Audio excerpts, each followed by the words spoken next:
So it's all for play for still. I think so. Do you want to bet against us?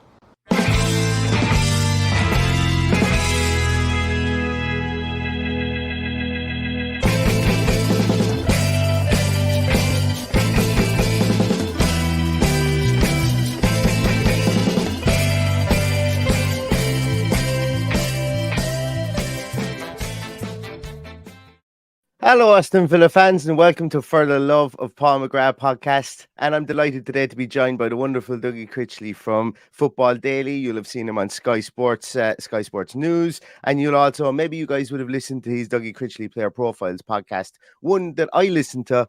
And that's kind of why we're talking today, because he did a really, really good bite-sized podcast on Moussa Diaby. But firstly, Dougie, thank you so much for your time today. I really, really appreciate it. An absolute pleasure. Thanks for having me on. Yeah, excited to talk about a very exciting player. I think this is a really, really fun transfer. Excellent, because Aston Villa fans we're having a sneaky good off-season so far with regards to recruitment, but we've kind of, I think Villa fans were, I'm not going to say scratching their heads at the Tielemans signing, but we have a decent midfield already, and we were obviously fortifying that again. We have three very, very decent centre halves in Mings, Konza, and Diego Carlos, and then we obviously spent the bones of 40 million on Pau Torres. And we're always wondering, where's this firepower going to come from up top? So Moussa Diaby has definitely been one that's whet the appetite of a lot of Aston Villa fans. And I've done a small little bit on him. I've spoken about him, but you can never have too many people's opinions on players, specifically people who've watched them, who are excited about them, as you said you are. So tell us, I suppose, really. A lot of Villa fans, I don't know what it is. A lot of football fans, should I say, Premier League fans, even. When a player comes from a different league, and Moussa Diaby has, do you think, I suppose, first of all, that Moussa Diaby can translate his electric form over the last 4 years from Leverkusen to the Premier League?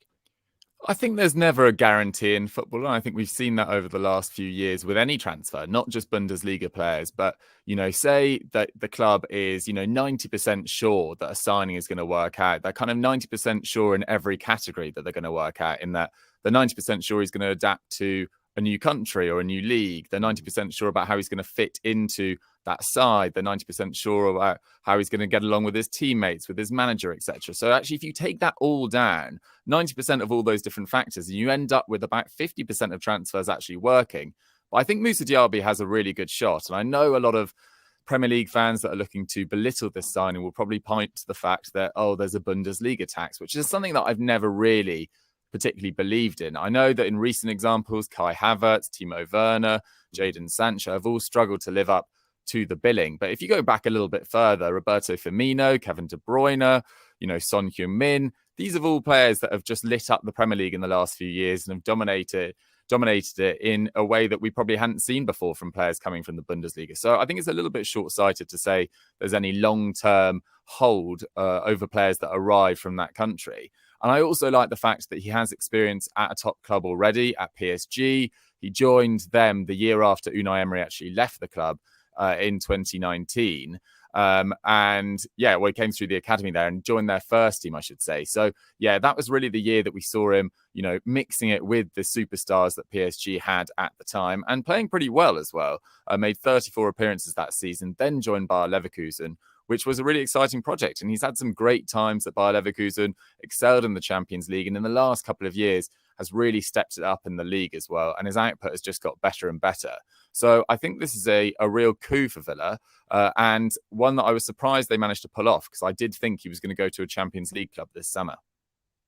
That's I think the fact that the word you used there, coup, I think that's one that will be has been regularly attached to this signing, and I think it is, and it just goes to show, I suppose, when you kind of get it right, or when you've got this feel good feeling about your project, as you mentioned, Leverkusen had when he joined from PSG. Villa have a kind of a feel good feeling about their project under Professor Unai and under our deep-pocketed owners as well. You mentioned something about the Bundesliga tax there, but and it brought my mind back to think that we've obviously you mentioned a couple of players, should I say, that maybe have and haven't lit up the Premier League, and Leon Bailey is another person, I suppose, really, that you could have added to that list here with Aston Villa. Had some flashes of real brilliance, but has some other flashes of inconsistency as well. A lot of Aston Villa fans kind of they're they're painting the two players kind of on a parallel track, saying, well, they're very, very, very similar. And I think really my view is that if you look at them statistically, maybe you could make that point. But when you look at the two of them play, there is differences, I think, in the two players, even just in the way that they run, even they're just stylistically the way that they run. But tell us more about Moussa Diaby, I suppose, in the style and how he plays, and then we can maybe let our listeners make up their own mind if it sounds like Leon Bailey or not.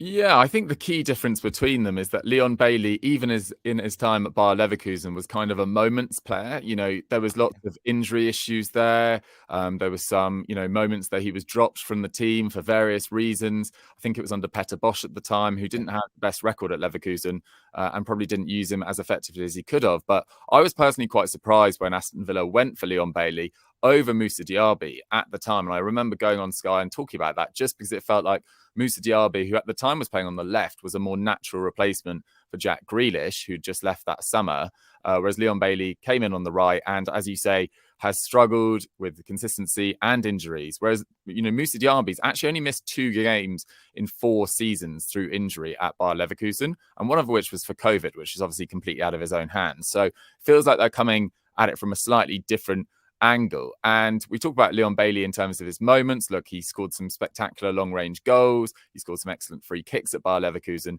But Moussa Diaby is just a consistent threat in and, in behind. His finishing's got so much better in the last few years. He's got an all-round game that I think Leon Bailey probably never had in the same way. He's got pace that I think Leon Bailey probably never had. I think he was clocked at 36 kilometers per hour last year, which is like 22 miles per hour. I think that was the 4th quickest in the Bundesliga. And to put that into a bit of context, I think Mykhailo Mudryk in his first game against Liverpool in the Premier League for Chelsea was about 36.6. And we've seen how quick Mudryk is and how it looks almost inhuman how he can be that fast. So Moussa Diaby's not far off that sort of pace. And it felt like at times Aston Villa last season were slightly maybe riding their luck in terms of Ollie Watkins going on this amazing run. And I do think he is a player capable of keeping that going over future seasons. But they definitely needed more sources of goals. The backup behind Watkins, now Ings has left, is really quite thin. And Moussa Diaby is very capable of contributing both in terms of goals and assists. So last year he got 12 goals and 9 assists in 43 games. That was 17 league goal contributions. The season before that it was 25, 14 the year before that. So I think for Moussa Diaby to come in at this £50 million price, and I think Aston Villa fans could potentially expect around 15 league goals and assists, which I think would be a really good return, because you did have a very solid defence last year under Unai Emery, but you only had the 10th best attack in terms of goals scored. So you definitely needed to add more firepower. And Moussa Diaby, with that lightning speed, that really good agility, those really clever runs in behind into the shadow of the defender, I think he's going to be really, really effective, and one that Aston Villa players are really going to love finding those runs. And based on what you said there, Villa fans would have expected, I suppose, maybe a striker to come in before a winger, even though Unai Emery has said time and time again that he really wants a winger. He and alluded to the fact that he wanted more pace in the team. With the fact that Emery likes to keep a tight squad, doesn't like to have an overinflated squad, and likes versatile players, do you think that maybe Moussa Diaby might be able to mature into maybe that second striker role, or maybe play up top with Ollie Watkins at times this year? Because once Jacob Ramsey comes back, you would imagine he's going to occupy that left-hand side of midfield again. And to give us more options, maybe play Leon Bailey on the right-hand side of midfield and play Diaby up top. Do you think that's something you could mature into? Yeah, definitely. I mean, he actually spent the first part of his time in the PSG academy as a striker, which I didn't actually realise until a few weeks ago when I was reading a report on him. But yeah, he was a striker in his youth. They then thought, oh, he maybe a little bit lightweight to play up top by himself. So he changed to the wing and was used all across the pitch for PSG. At Bayer Leverkusen, he's mainly been stationed on the right in the last few years. I mean, last year, Xabi Alonso played a 3-4-3 or an iteration of it, and he had Jeremy Frimpong causing absolute carnage alongside him. And they had one of the most, exciting partnerships to watch in world football last year. And that's my only real concern about Moussa Diaby, is that, so much of his space that he was afforded to, the Bundesliga naturally, it's a much more transitional game. There is more space afforded to him. And, he had this overlapping fullback who, Matty Cash, it's probably not quite his game, or at least he's not quite at the level of Jeremy Frimpong, at least going forward or running into space. And he's definitely not quite as quick. So that is the slight concern with Moussa Diaby. But I do think Unai Emery could potentially utilise a pretty variable 4-4-2 at times, with Ramsey, as you say, starting in a 4-2-3-1 and then maybe dropping in to becoming that extra midfielder. Same with McGinn. And then Diaby pushes up alongside Watkins. He's also a pretty effective presser as well. I think he's reasonably smart in terms of knowing when to drop off, when to put some pressure on as well. Not massive defensive numbers in terms of his actual tackles and interceptions, but this is a guy that's used to counter-attacking football and seems pretty well set for a side like Aston Villa, who like to, sit off teams to a certain extent whilst also playing a high line and then break at pace and cause a lot of damage. And I think Ollie Watkins, a similarly pacey player, is going to really enjoy playing alongside him. Excellent. Well, you've actually really whet my appetite when you mentioned about an overlapping fullback, because if we do play him on the left hand side, Alex Moreno nearly put up a deck chair in the opposition's penalty box last season. He was up there so much, so that does really kind of get me thinking about where we could utilize Moussa Diaby in situational games against certain opposition, and obviously while keeping that marauding running style of Alex Moreno as well.